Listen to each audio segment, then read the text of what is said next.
Olá pessoal, meu nome é Laerte Gouveia, eu sou vice-presidente da Asabras. A Asabras é a responsável por lançar a segunda campanha nacional de aviação civil. A primeira campanha foi lançada na década de 40 pelo Assis Chateaubriand e pelo Salgado Filho. Salgado Filho, na época, era o ministro da Guerra no Brasil e logo depois ele se tornou o primeiro ministro da aviação. E essa campanha lançada por eles nos colocou como a segunda maior aviação do mundo.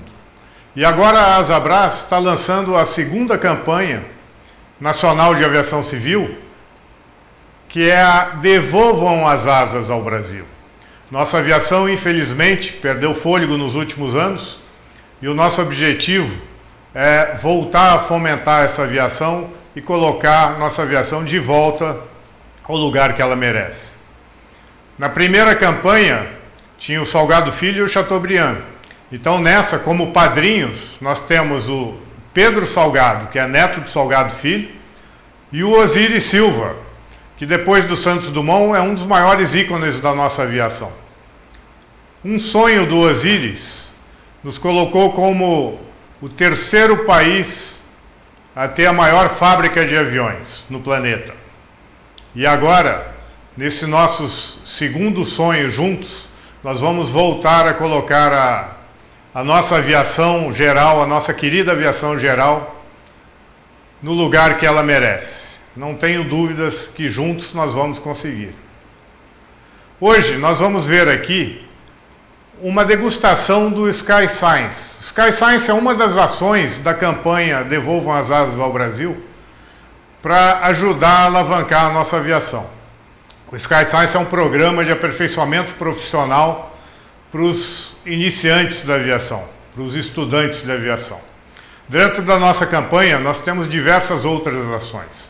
Nós temos a Educação Asabras, nós temos um selo verde Asabras na área de meio ambiente, nós temos a incubadora Asabras para ajudar a alavancar novas empresas, nós temos a consultoria Asabras, nós temos social Asabras, nós temos os jovens águias, temos diversas outras ações que vão ajudar a alavancar a nossa aviação. Mas hoje aqui nós vamos falar do Sky Science.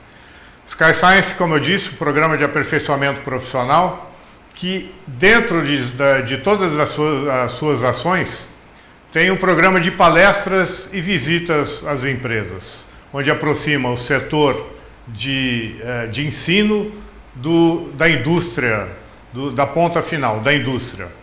Então, nós vamos ver aqui hoje a palestra de um grande amigo, que é do René Nardi. O René, na primeira versão do Sky Science, ele nos brindou com uma palestra falando da aviação do futuro. E hoje vocês vão ver na palestra dele que o futuro já chegou. Então eu vou convidar agora o diretor do Sky Science, o Daniel, para apresentar tudo isso a vocês. Daniel, you have control. Muito obrigado, comandante. Bom dia a todos. Meu nome é Daniel Ribeiro. Tive a honra de ter sido convidado pelo comandante Laerte Gouveia a tocar esse projeto, o Projeto Sky Science, como diretor do projeto. Estou na aviação há 9 anos, já trabalhei como instrutor de voo, voei na linha aérea e hoje estou na direção do Projeto Sky Science. Fui aluno do Sky Science no início, em 2011, assisti a palestra do René naquela época e foi um projeto maravilhoso que me incentivou e me ajudou muito na minha formação aeronáutica. Hoje, estarei apresentando para vocês a degustação do Sky Science, do que será esse novo Sky Science, trazendo muitas novidades para vocês. Então, apresentando o René Nardi, ele é mestre e doutor pelo ITA, engenheiro, e hoje vai estar apresentando para a gente a respeito da aviação no futuro. René, é com você. Muito obrigado. Pessoal, bom dia, boa tarde, boa noite, seja lá em qual fuso horário você estiver. Eu queria agradecer a todos pela oportunidade de fazer essa primeira palestra do Sky Science. Espero que todos que estão assistindo gostem. Por favor, fiquem à vontade para fazer perguntas. Vamos ver se a gente tem uma interação legal durante esse trabalho. O que eu vou falar hoje é basicamente voltado para quem está começando na aviação agora e vai estar na aviação pelos próximos 10 anos, 15 anos. Para quem já está na aviação e vai continuar na aviação pelos próximos 10 ou 15 anos, portanto, é uma palestra sobre o futuro. Como qualquer coisa sobre o futuro, por favor, considere que muito do que eu vou falar pode acontecer e algumas coisas também podem não ser exatamente igual está sendo previsto. Mas eu acredito que o cenário que eu vou mostrar para vocês hoje é bastante factível. E nós vamos falar sobre aviação geral, aviação pequena. Para onde que essa aviação vai? Bom, eu geralmente gosto de começar a palestra com um resumo do que vai ser a palestra e das conclusões. Em vez de colocar um texto explicativo, desta vez eu encontrei essa propaganda do pessoal da New England Wire, a empresa de eletricidade no Nordeste dos Estados Unidos, e que descreve com uma fidelidade incrível para onde que a aviação pequena vai. Na foto de cima nós temos um garoto brincando com um aviãozinho de madeira, sonhando em voar, vestido de piloto, um avião totalmente mecânico que voa nos sonhos dele. Na figura de baixo nós temos um rapaz e uma moça, importante isso, nós temos a participação da mulher agora, e eles estão realmente voando um avião. E é um avião elétrico, é um avião comandado à distância, é um avião que contém um sistema de estabilização automático, é um avião que toma decisões por si só, decola na vertical, voa na horizontal. Então, é para aí que a gente vai. Nós vamos sair do avião mecânico, que a gente conhece hoje em dia, e nós vamos em direção a um supercomputador com asas. Vamos dar uma olhada, então, do que se trata isto. Primeira coisa, a gente tem que definir uma missão para o nosso avião. Eu tenho ouvido muito falar sobre mobilidade urbana, que são esses aviões com múltiplas hélices. E eu ainda acredito que o melhor representante da mobilidade urbana é o helicóptero. Mas tudo bem, a gente tem visto aí umas coisas esquisitas. Isso já é um mercado que muita gente está trabalhando, tem quase uma centena de projetos em andamento. E eu fui dar uma olhada, o que seria, então, a mobilidade interurbana. O primeiro caso do helicóptero, por exemplo, você vai do prédio A para o prédio B dentro da cidade ou nos arredores da cidade. A mobilidade interurbana, ela trata de viagens de até 300 milhas, que é algo assim como o Triângulo das Bermudas no Brasil, BH, Rio, São Paulo, São Paulo, Curitiba, BH, Brasília, Rio de Janeiro, Vitória no Espírito Santo, que está a 80% do tráfego brasileiro, e mais algumas cidades. Então, nesse cenário, seriam transportados de 4 a 6 passageiros e um tempo total de viagem que não exceda 2 horas. Não há cristão que mereça ficar sentado numa avioneta mais do que 2 horas. Então, esse é o cenário no qual nós vamos ver que avião que cabe nesse cenário. A mobilidade interurbana. Não é avião de desporto, não é avião esportiva. É uma aviação com sentido comercial. As pessoas vão alugar o avião ou comprar, ou seja lá o que for, para fazer uma viagem desse tamanho. Por que 500 quilômetros? Porque menos do que isso, 100 quilômetros, a pessoa vai de carro. Ou então pega um helicóptero. Acima de 100, 200, começa a ficar aquela meio, é melhor ir de avião, é melhor ir de carro. E acima de 200, 300 quilômetros, vai de avião, que é muito melhor. Você sai do aeroporto central na cidade, vai para outro aeroporto central. Por exemplo, você sai do Carlos Prates, em Belo Horizonte, que eu ouvi dizer que estão querendo fechar, é um crime fechar um aeroporto central igual ao Carlos Prates, em direção ao aeroporto de Marte. Essa é a viagem. Você sai do centro de Belo Horizonte, onde está o aeroporto Carlos Prates, e vai para o centro de São Paulo, onde está Marte. E outras cidades no Brasil têm aeroportos equivalentes.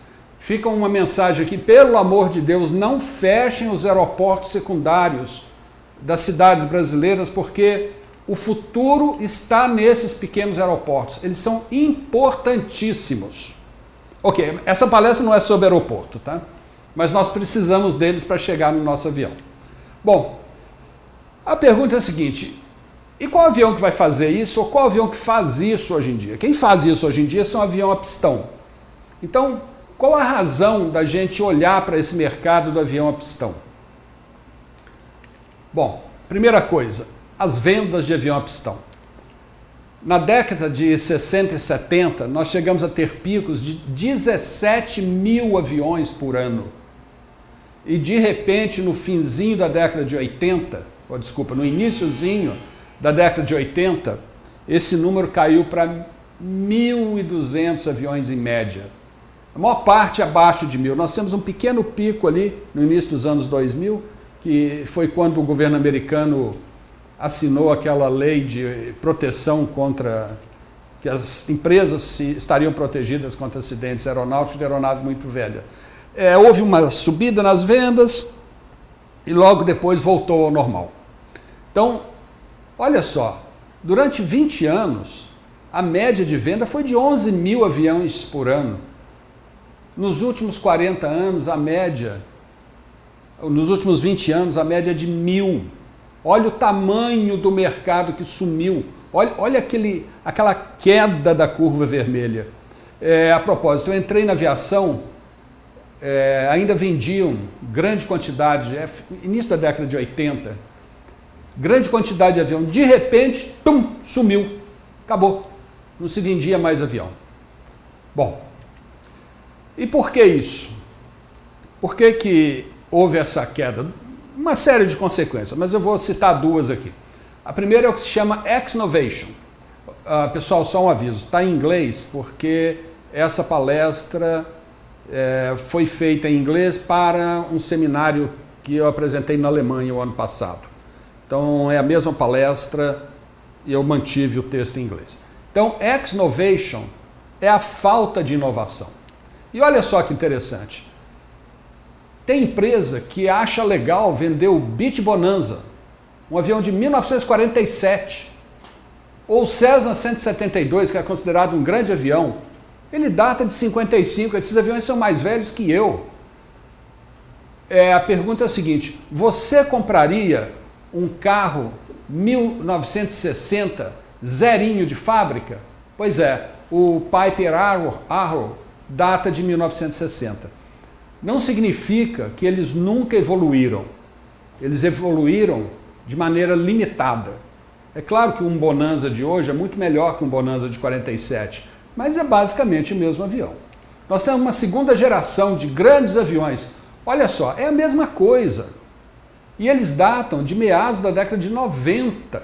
Tem 30 anos esses aviões. O avião mais vendido no mundo hoje em dia é o Cirrus. Vende uma quantidade imensa de avião, vende em torno de 300 por ano. Lembra-se, na década de 70 vendia 14 mil. Hoje vende 300, eles põem a mão para o céu porque venderam esses aviões. Então, na década de 90, os aviões evoluíram um pouco mais, mas o jeitão é o mesmo, é mais do mesmo. Então, Ex-Novation, ou a falta de inovação significante, é a principal característica da aviação pequena, da aviação geral. Nós estamos voando uns cacareco da década de 60 ou meados da década de 90. Bom, e tem o problema de segurança, né? Não tem como fugir disso. A aviação comercial tem um acidente a cada 16 milhões de horas de voo. A aviação geral tem um acidente para cada 120 mil. Ou, se você preferir, 0,06 acidentes por milhão na aviação comercial e 8 para cada milhão na aviação geral. Então, o fato de darem o apelido de aviação cai-cai é verdadeiro, tem sentido, é suportado por números. É muito mais perigoso andar na aviação geral do que na aviação comercial. E quais são as principais razões, que eu chamei de os 4 cavaleiros do Apocalipse? Primeira delas, perda de controle em voo, principalmente stall. um século depois da aviação ser inventada, nós ainda estamos perdendo vidas porque o avião estola, que o piloto perde o comando do avião. Número 2, voo controlado. O piloto vem voando e enterra no chão. Você pode questionar, isso é o piloto que não foi treinado. Ok. Ou então é o avião que é muito mais complicado do que o piloto médio pode voar. Nós ainda temos como número 3, falha de componentes, mais precisamente, o motor. E o número 4 é pane seca ou colocou o combustível errado. Então, essas são as razões pelas quais a aviação é insegura. As principais, tem um monte de outras coisas, mas elimina isso aí e a coisa fica bastante interessante. Vamos então dar uma olhada, por que agora que a aviação vai sofrer essa mudança tão grande? Por que vai ser nesse momento que nós vamos querer colocar alguma coisa nova? Porque no futuro próximo, os próximos 5 a 10 anos, está vindo uma quantidade imensa de inovações. E quais seriam elas? Essa lista aqui. Todas essas bolinhas em volta estão pressionando a aviação geral. A gente pode escolher uma ou duas como exemplo rápido. Por exemplo, internet rápida. A internet rápida vai propiciar o avião comunicar sozinho com outros aviões, com a torre, com o solo, com o que for. Não? Nós podemos, por exemplo, esperar que quando tivermos computação quântica, todos esses problemas de automação dentro do avião estarão resolvidos, a tal ponto que o computador vai conseguir fazer mais coisa que o ser humano consegue. E como que a gente aplica essas bolinhas todas na aviação? Só dizer que elas estão pressionando a aviação é uma coisa, vamos ver como que ela entra. Eu peguei uma aeronave e vamos ver como que essas tecnologias para a próxima década se incorporam na aviação. Número 1, propulsão. Propulsão, o objetivo aqui é prevenir pane de motor, diminuir os custos de operação, reduzir barulho e vibração. Quem já ouviu um Cessna 210 na decolagem sabe o que eu estou falando em termos de barulho, principalmente aquela hélice chegando quase em velocidade supersônica. Dá até dor no ouvido de ouvir um 210 na decolagem. Número 2, é o que eu chamo de loop interno, que cuida da automação. São as coisas que acontecem dentro do avião. O objetivo é reduzir a carga de trabalho do piloto. E ao fazer isso, nós deixa eu reconsiderar minha frase. Vamos diminuir bastante a possibilidade de voo no terreno e perda de controle. Eu estou dizendo reduzir porque por mais que o computador seja bom, ele não é perfeito. E ainda assim vai ter acidente. O objetivo é reduzir o acidente. Eu duvido que em algum momento a gente consiga chegar a 0, mas uma redução significativa de 8 acidentes para cada milhão de horas de voo, para 1 acidente para cada milhão de horas de voo, já seria uma grande evolução. E o terceiro caso é a autonomia, que cuida do loop externo, das coisas externas ao avião, de como que o avião se relaciona com o mundo fora da cabine de controle. Então, por exemplo, voo automático, decolagem, pouso e até o táxi automático. Hoje em dia você já tem automóvel que anda sozinho pelas ruas. Qual a dificuldade de fazer um avião andar sozinho no aeroporto? Nenhuma. Hoje em dia é trivial. Aliás, para te dizer a verdade, é muito mais fácil ter um avião que sabe andar sozinho dentro de um aeroporto do que um automóvel que anda numa grande estrada a 100, 120 km por hora, enquanto o avião está taxiando a 20, 30 km por hora dentro de uma área controlada de aeroporto. Então, são essas coisas que nós vamos ver acontecer nos próximos anos.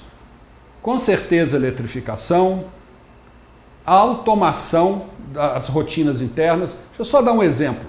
Quando você vai ligar um motor, você tem de liga a bomba de combustível, liga magneto, põe a manete na posição tal, põe a manete da hélice na outra posição. Todas essas etapas estão estruturadas. Você sabe o que fazer. Se são etapas bem estruturadas, com início, meio e fim definidos, isso está pedindo, pelo amor de Deus, para um computador fazer. Então você chega dentro do avião, o avião lê o seu rosto para ver se você é autorizado a voar aquele avião. Não precisa de chave, ele vai saber se você é uma pessoa autorizada ou não. E você vira para o avião e fala, ligue o motor. E a partir daí ele cuida disso. Por que eu tenho de ficar lá apertando o botãozinho, a alavanquinha? Não tem. Né? Nós podemos voltar a essa questão da automação mais para frente, porque ela tem implicações muito interessantes. Nós vamos ter o piloto gerente de sistema em vez de pé e mão. Ok? Mas nós voltamos nisso daqui a pouco para falar um pouquinho da questão da automação.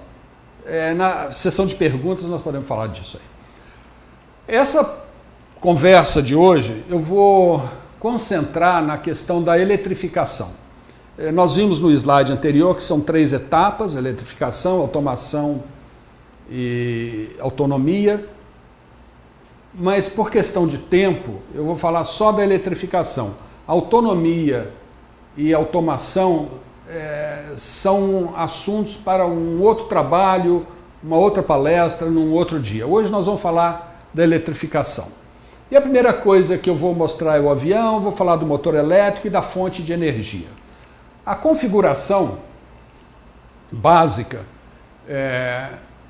aliás, deixa eu explicar aqui.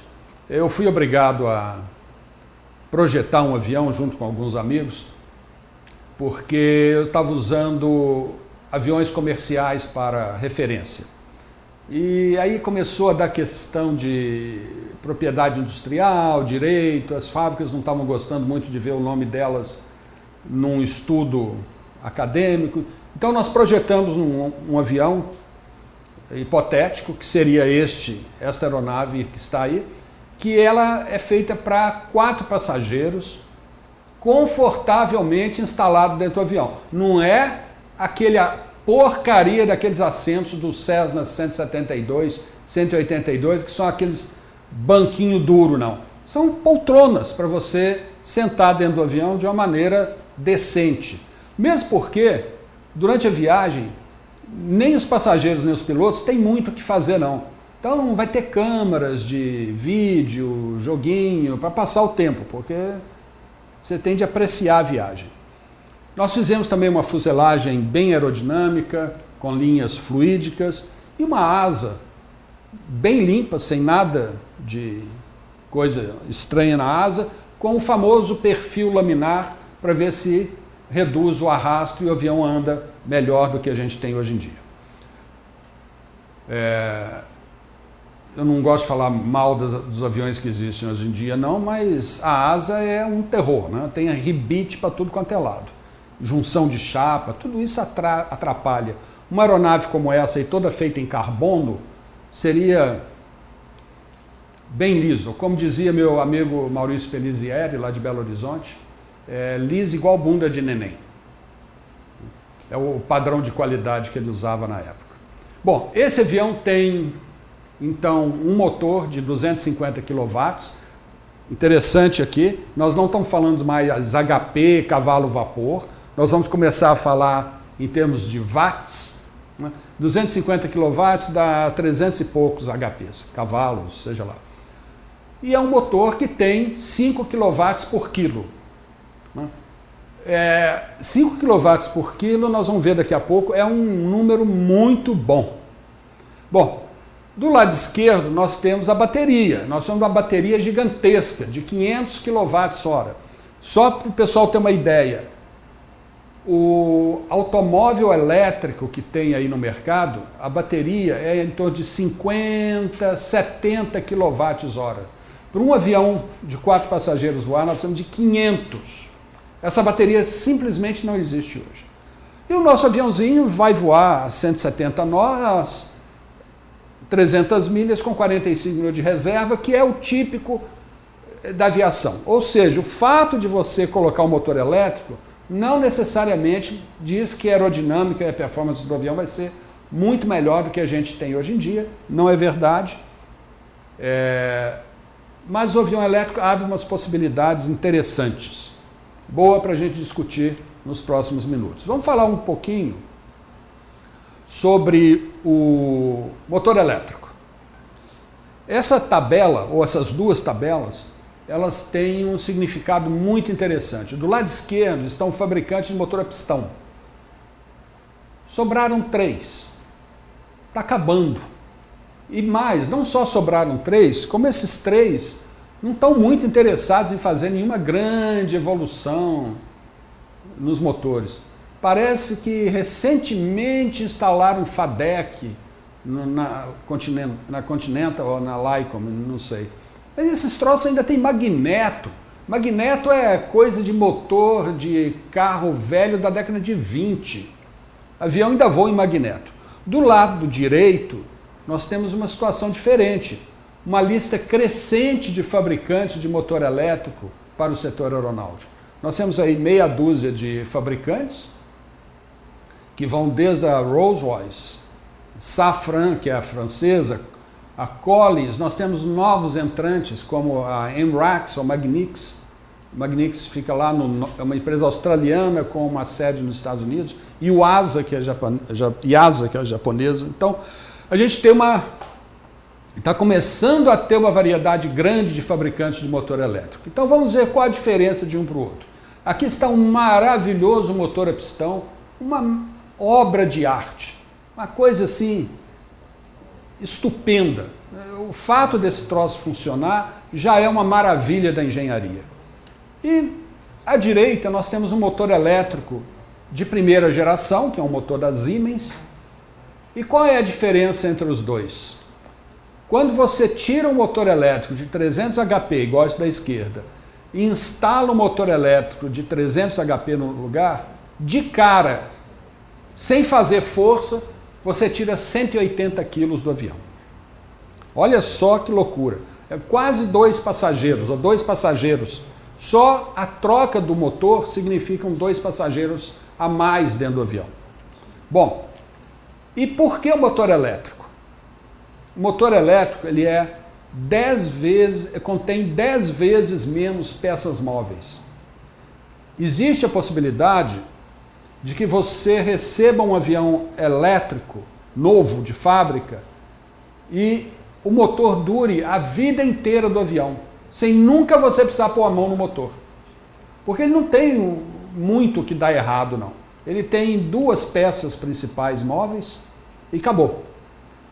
É claro, eles têm controle eletrônico, precisa de radiador, tem rolamento, tem acoplamento de hélice, mas tem 10 vezes menos peças. Não tem biela, eixo virabrequim, comando de válvula, turbo, wastegate, radiador de óleo, carburador, injetora, tem nada disso. É de uma simplicidade espartana. Número 2. O motor elétrico é 5 vezes mais leve que o motor a pistão. Isso na primeira geração. Já estão falando em motor elétrico 10 vezes mais leve do que o motor a pistão. Então o peso do motor deixaria de ser relevante na aeronave. Imagina um helicóptero, um Robson 44, onde o motor é 1/10 ou 1/5 do motor atual. E finalmente, tão importante quanto os outros 2 de cima, é que o motor elétrico é 3 vezes mais eficiente em termos de consumo de energia do que o motor a pistão. Deixa eu ver se eu posso exemplificar aqui. Se o motor elétrico fosse movido a gasolina, a gasolina duraria 3 vezes mais. É simples assim, gastaria 1/3 da gasolina.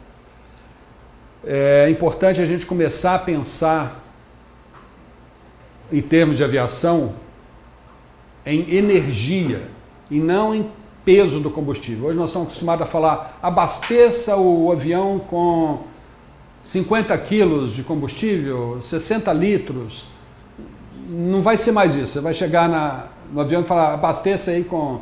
Me dá aí 200 quilowatts. Nós vamos começar a conversar watts, que é a unidade correta para energia. Bom, está tudo muito bom, está tudo muito bem, mas e a bateria? Onde é que nós estamos com a bateria? Aí eu peguei esse Ziner 701 como referência, é um ultraleve com motorzinho de 70 até 100 HP, ele pode levar até 60 kg de gasolina para voar umas 4 horas, mas a nossa bateria, a melhor bateria existente no mercado, ela é 10 vezes mais pesada do que a gasolina. Então, se você me perguntar hoje, se o motor elétrico é tão bom, por que a gente não está vendo tanto avião elétrico voando para todo lado? Por causa da bateria. Então, olha só, se a gente tirar os tanques de gasolina do Ziner e substituir por baterias para voar o tempo equivalente, o avião ficaria 540 quilos mais pesado. Ou seja, só a bateria pesaria mais do que o avião inteiro. Só a bateria ultrapassaria o peso máximo de decolagem do avião. Aí, se a melhor bateria que tem no mercado hoje é de 400 watts hora por quilo, o que a gente pode esperar num futuro próximo em termos de qual bateria a gente precisa? Então eu fiz um gráfico, foi um trabalho bem interessante, mostrando o peso da aeronave e a energia na bateria que a gente precisa. Isso para um avião que vai voar 300 milhas, 4 passageiros, 45 minutos de reserva e uma bateria de 500 kWh. Primeira conclusão é a seguinte, aqui está o peso operacional do avião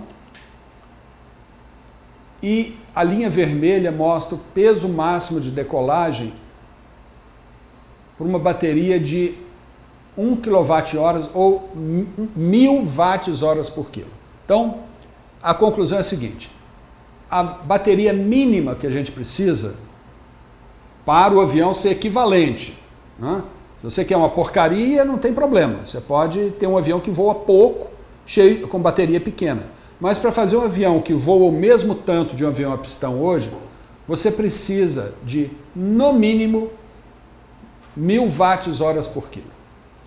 A segunda linha, que é aquele triângulo preto, ele diz o seguinte, se você tiver uma bateria de 1,5 kWh por quilo, um avião a pistão com gasolina e um avião elétrico tem pesos equivalentes. E esse gráfico mostra outra coisa também. Você não precisa, para o avião a pistão, de bateria muito melhor que 1.500 Wh por quilo. Então, o nosso nicho é entre 1.000 e 1.500. Esse é o tamanho da bateria, mas no mínimo 1.000. E se você pegar um carro daquele Tesla, a bateria dele hoje dá 250. 250 Wh por quilo, que é 4 vezes abaixo do que a gente precisa. Então tem um longo caminho para a bateria chegar até onde nós precisamos. E aonde que está essa bateria? Esse gráfico mostra uma linha reta mostrando como que a bateria vem evoluindo ao longo do tempo. E se continuar do jeito que está, lá por volta de 2025, 2030, nós vamos ter uma bateria de 0,5 kW, que não resolve o problema da aviação. Mas vamos supor que agora, em 2020, essa bolinha que pingou aí, seja de 0,5 kW. Se isso acontecer, e existem indicações de que a bateria de 0,5 kW está a caminho, nós podemos ter alguma coisa desse tipo. Uma bateria de 1 kW, aquela famosa que a gente precisa, por volta de 2025. a bateria de 1,5 kW, que seria o santo graal da aviação, por volta de 2027, 2030, e talvez até uma bateria de 2 kW para além de 2030, 2035, que permitiria inclusive a substituição de motores turbohélice. Então, pessoal, extremamente importante para entender, a aviação geral vai ser viável do ponto de vista elétrico quando estiver disponível a bateria de 1 kW por quilo. Tenha esse número na cabeça, 1 kWh por quilo, essa é a grande sacada. O dia que isso acontecer, nós vamos ter o avião a pistão igual nós temos hoje, barco à vela. Algumas pessoas vão ter para poder passear para aqui e para ali, mas o grosso da aviação vai passar para o elétrico porque a qualidade é tão maior que não há como discutir isso. Bom, vamos chegando aqui em algumas conclusões. Eu creio que nós já estamos com quase meia hora de trabalho aqui, e eu gostaria de mostrar como que o mercado pode evoluir, né? E o que pode ser feito no futuro próximo. Esse gráfico mostra o que pode acontecer à medida que a bateria estiver disponível. Então, hoje em dia, nós temos aviões pequenos, de 2 passageiros, 2 ocupantes, né, que usam as baterias de 0,25 kWh, que é a bateria que eu falei do carro da Tesla, e são aeronaves que você consegue fazer voo de meia hora, 40 minutos, é aquele famoso voo de mosca de padaria, decola e posa porque a bateria já está acabando. Esses aviões vão evoluir bastante à medida que a bateria acompanhar a evolução.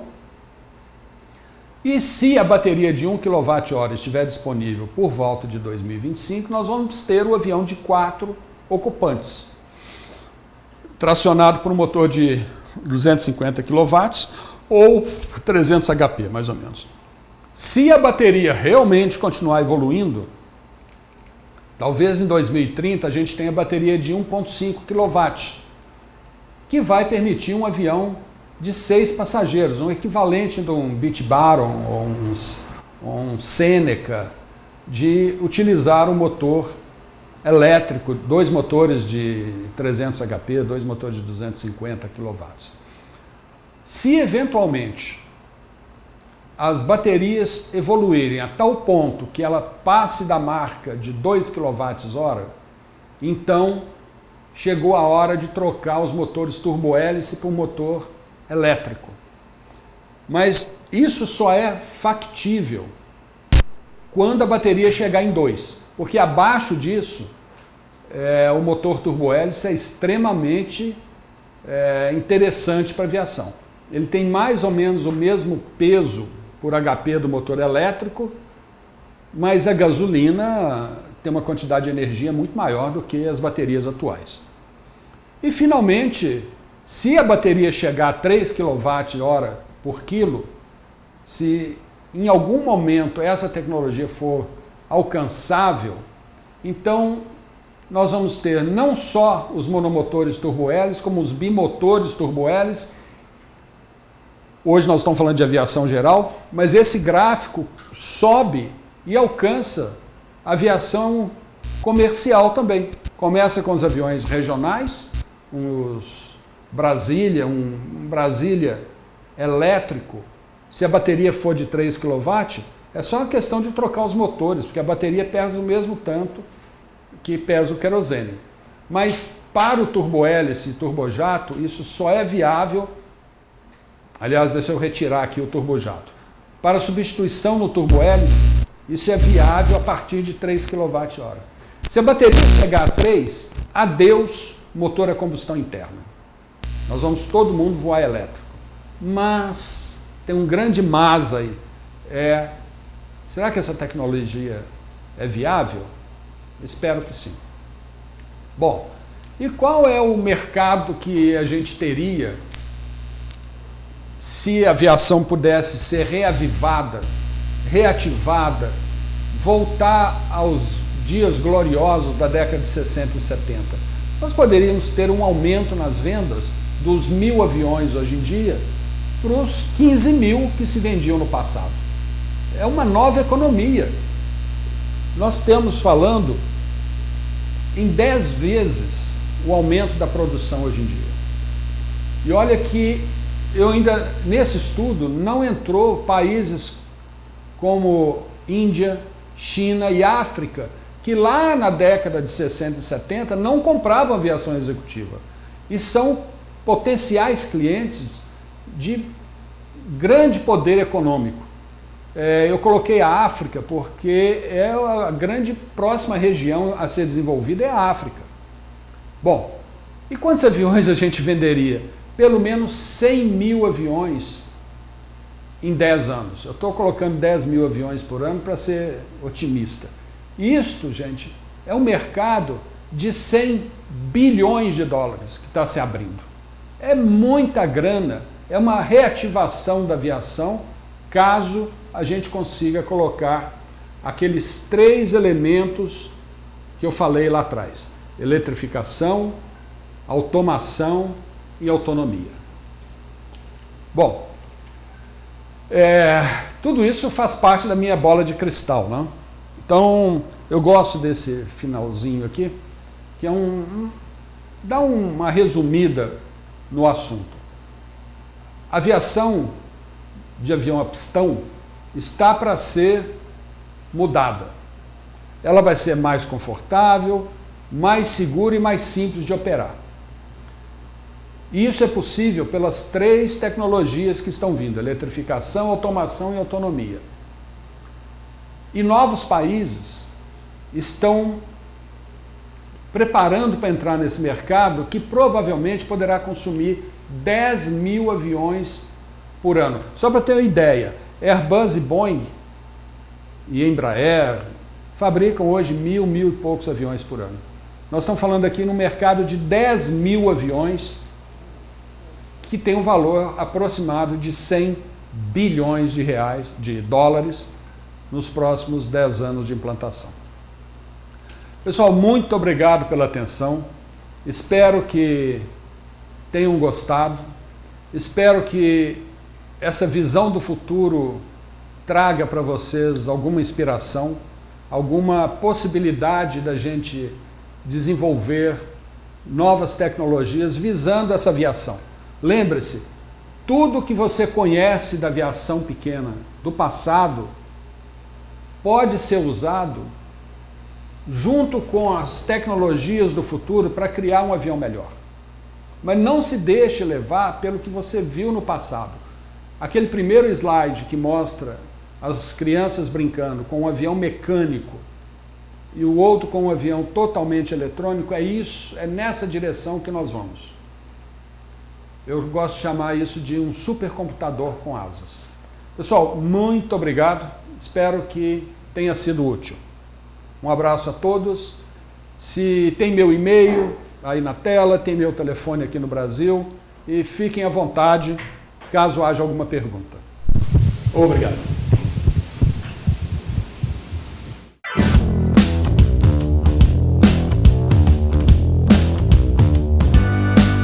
Excelente pergunta.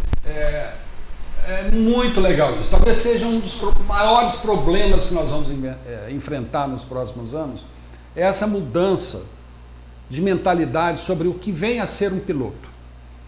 Hoje você vai ser piloto, você aprende uma série de atividades de como lidar com o avião. Num futuro próximo, você vai ter que ser um piloto capaz de gerenciar os sistemas do avião. É diferente. Hoje você... Deixa eu ver se eu consigo exemplificar o que acontece dentro de uma cabine sob a perspectiva de sistemas. Vamos supor que você está voando um avião e o indicador de velocidade te diz lá que você está a 150 nós. Ok. Aquilo é o avião dizendo para você que ele está naquela velocidade. Você, então, como piloto, tem de analisar essa informação: eu estou a 150 nós, isso é bom ou isso é ruim, O que eu faço com isso? Mas o avião, ele não fez nada, ele só te deu a informação. E você, como piloto, tem de tomar uma ação. Muito bem. No avião do futuro, se o que eu descrevi aqui por acaso virar verdade, você, como piloto, provavelmente não vai receber essa informação toda hora. Porque não faz sentido nenhum. Se o avião sabe que ele está a 150 nós e isso é bom, ou é ruim, sei lá, o avião continua voando e fazendo o que ele tem de fazer.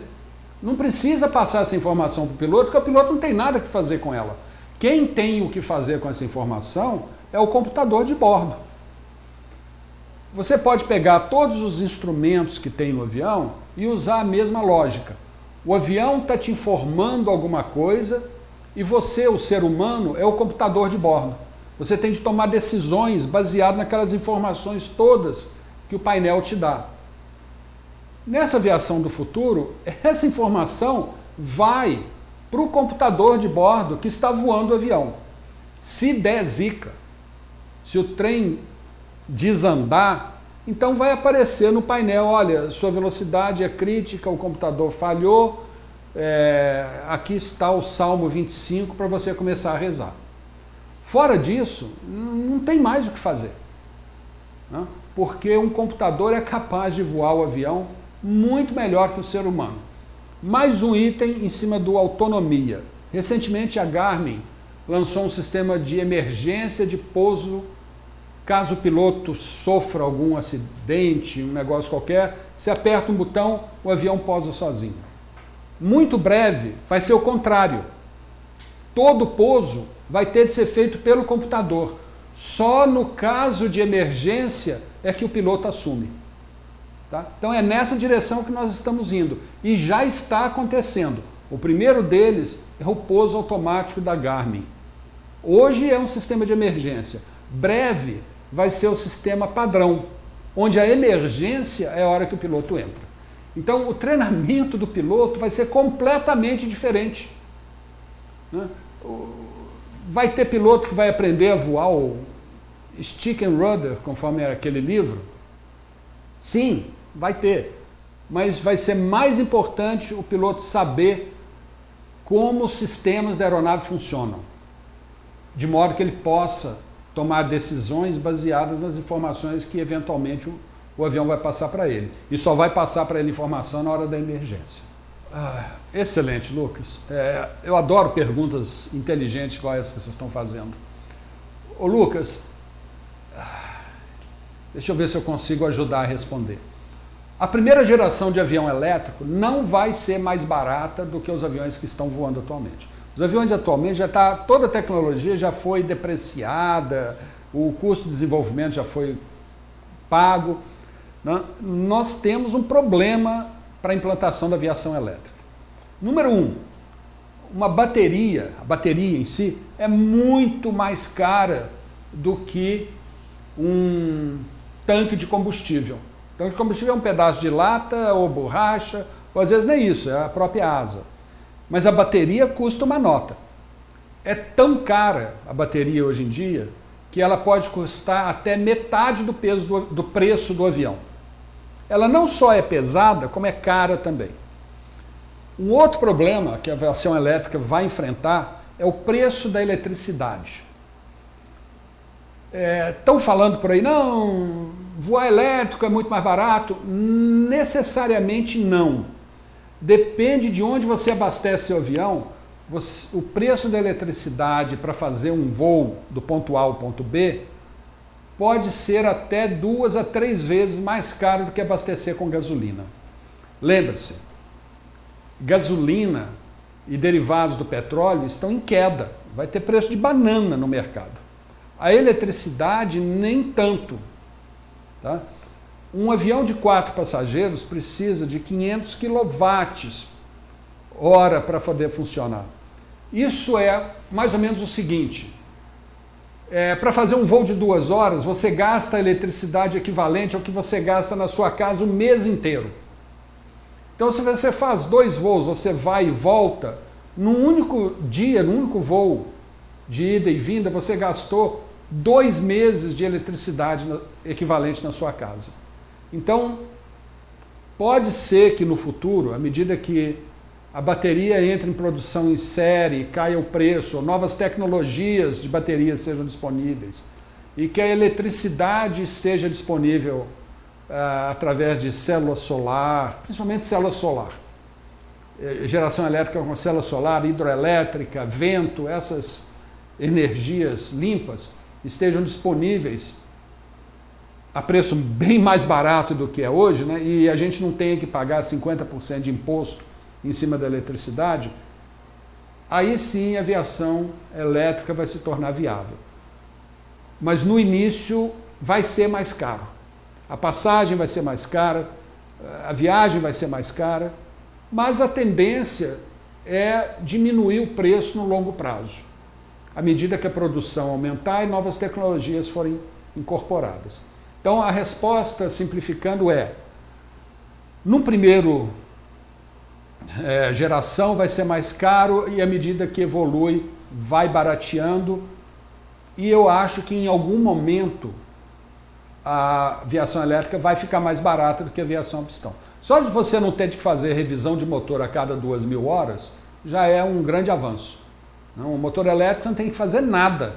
2.000 horas é troco de vida para motor elétrico. Ele vai durar 10, 20 mil horas em cima da asa do avião. Ok? Ai, senhor, obrigado pela pergunta. Difícil a resposta.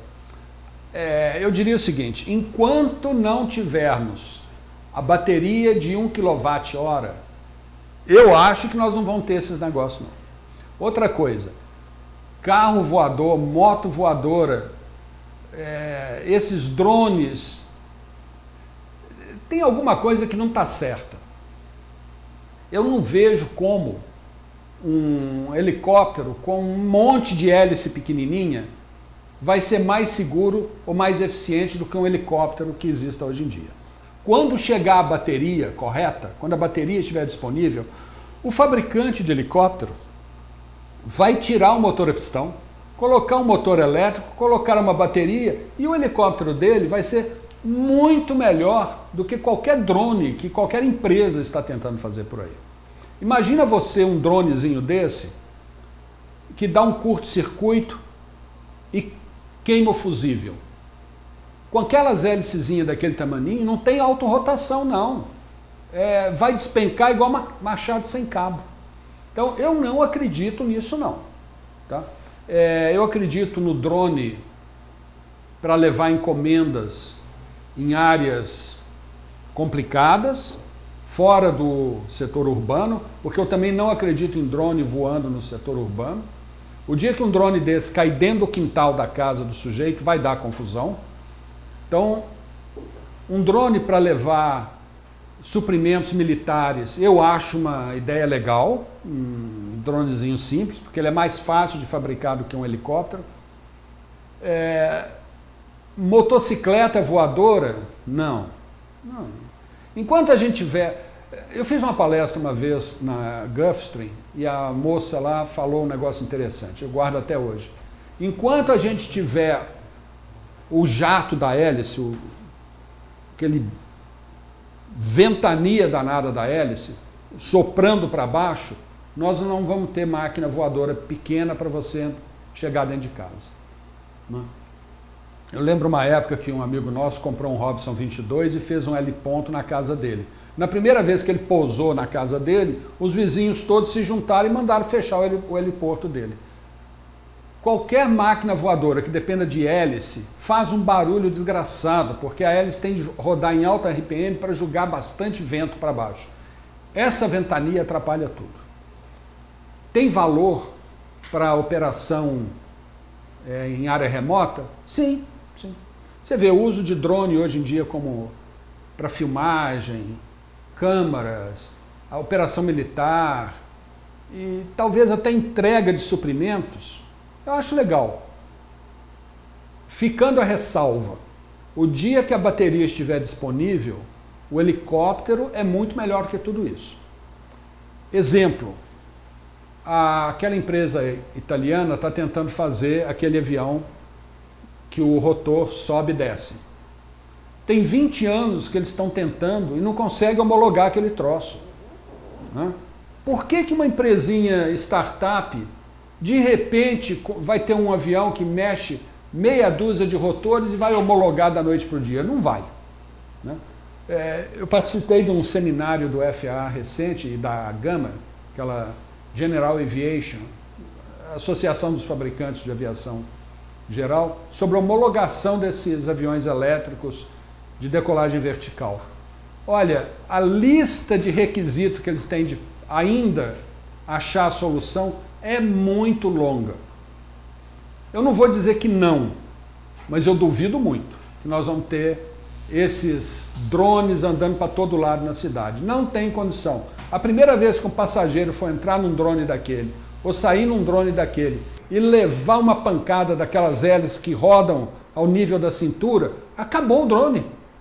Eles fecham a operação na hora. Não tem condição. É igual um passageiro andar para a parte de trás do helicóptero e entrar no rotor de cauda. Eu não consigo entender como que vai conseguir homologar um drone com as hélices rodando a nível da cintura dos passageiros. Para operação remota, eu acho que é legal.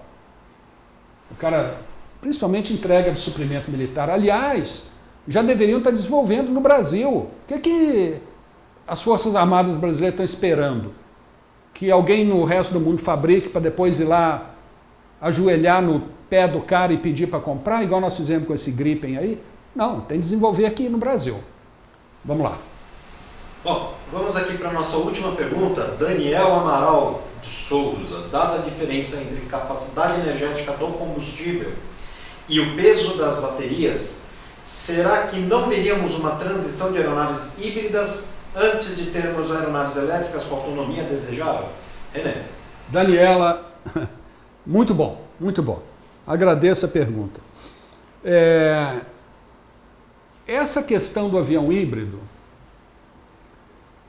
ela é muito parecida com a do carro híbrido. O híbrido consegue reunir o pior dos dois mundos. Ele não é nem um sistema normal, nem um sistema elétrico. Ele é no meio do caminho. Então, olha só, pensando em termos de sistemas, um avião híbrido precisa de um motor a combustão interna, que gira um gerador, que está ligado num controlador de voltagem, que por sua vez gira o motor elétrico, que por sua vez está ligado na hélice. Entendeu a sequência de eventos? O que é mais fácil fazer? Pega o motor a pistão e conecta na hélice, ou pega o motor elétrico e conecta na hélice. Você ter coisas no meio do caminho, na aviação, complica. Um sistema desse, para dar pane, agora você tem o motor a pistão que pode dar pane. Ele vai dar pane igual a qualquer outro motor a pistão. E vai gastar gasolina igual a qualquer outro motor. E aí você tem o gerador. E aí você tem o regulador de voltagem. E aí você tem o motor elétrico. A quantidade de equipamentos nesse sistema está ficando inviável. Está ficando complicado. Uma alternativa que eu tenho visto ultimamente o pessoal falar é o uso de hidrogênio. Tanto o uso de hidrogênio para tocar uma célula de combustível que fornece eletricidade para o motor, é uma opção, quanto o hidrogênio para ser queimado diretamente dentro de um motor a combustão interna. Então, são opções que estão surgindo pelo fato da bateria ainda não ser boa o suficiente para aviação. Qual é a melhor opção para aviação hoje em dia, principalmente aviação leve? Gasolina ou querosene, porque tem um conteúdo energético por quilo maior do que a bateria. Se a bateria evoluir nos próximos anos, e nós precisamos de uma evolução grande, não é evolução pequena não, a bateria precisa ser pelo menos 4 vezes melhor, 400% de aumento no conteúdo energético por peso da bateria. Se conseguir isso, nós vamos ter o avião elétrico. Eu duvido muito que nós vamos ter avião híbrido. É muita confusão para pouca solução. No automóvel, isso não é muito problemático, porque peso não é tão crítico no avião, no automóvel, quanto é no avião. Então você não pode julgar as soluções automotivas e transferi-las direto para a aviação. Porque no meio do caminho nós temos peso, né? E se um carro híbrido, o carburador do motor a pistão entope, você para no acostamento. Na aviação não tem jeito, não pode, né? Então, a minha visão devido à complexidade do sistema e ao peso, eu não acredito na solução híbrida. Eu não tenho visto mais, nem trabalho nessa direção do híbrido. Eu vi muita coisa de híbrido, até uns 2 anos atrás, eu tive numa conferência na Alemanha, e eu tenho ido à Alemanha uma vez por ano fazer a palestra sobre aviação, nesse simpósio de aviação elétrica, e até uns 2 anos atrás tinha bastante gente apresentando soluções híbridas. A última vez eu não vi mais ninguém apresentando híbrido. Parece que o híbrido chegaram à conclusão que está complicando. Espero que eu tenha respondido. Minhas respostas não são do tipo sim ou não, porque nós estamos tratando do futuro. Então, a perspectiva é de que aconteça coisa numa direção ou noutra direção. A direção que eu vejo hoje, em minha bola de cristal, diz: híbrido não é a solução. É pesado, é complicado e não é mais seguro do que o elétrico, não. Obrigado. Pessoal, muito obrigado pela audiência de vocês nessa maravilhosa palestra do René Nardi. Estaremos disponibilizando esse vídeo no nosso canal do YouTube, Projeto Sky Science, e no canal do nosso parceiro, Aeroclube de São José dos Campos. Siga o nosso canal no YouTube, as nossas redes sociais, Instagram e Facebook do Projeto Sky Science, pois estaremos divulgando os nossos próximos lançamentos para vocês participarem do projeto, para os nossos associados. Junte-se a nós e vamos devolver as asas ao Brasil. Obrigado a todos, um bom dia, tchau!